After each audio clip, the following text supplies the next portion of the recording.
ఏం కత్తలేదు sir. Vote ఎన్నిస్తలేదు ఒక party TRS వాళ్ళు. ఎందుకు వాళ్ళు ఏం మీమీకు వస్తున్నారు. అదేంది ఏందో ఓటు వేయద్దు, మీ కాంగ్రెస్ వాళ్ళు గెలుస్తారని మేమవుతున్నారేమో, గెలిచేది అని వాళ్ళు మీకు వస్తారు. అట్ట నువ్వేస్తారు. ఓటేసుకునే హక్కు అందరికి ఉంది కదా. ఓటేసే హక్కు ప్రతి ఒక్కరు.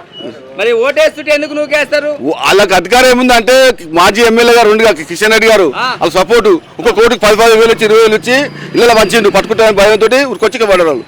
డబ్బులు పంచి రాలు ఒక్కొక్క కోటి 10,000 5,000 పంచిండు. టీఆర్ఎస్ పంచితే వాళ్ళు మేము గెలుస్తాం, మేము మాదికి వాళ్ళు మా మీదకి వస్తాం అంతే. ఎందుకంటే డబ్బులు పంచితే మరి పోలీసు వాళ్ళు డబ్బులు పంచనియారు కదా. పంచలేదు కానీ వాళ్ళు అందుబాటులో ఉన్నారు. వాళ్ళు చూస్తారా?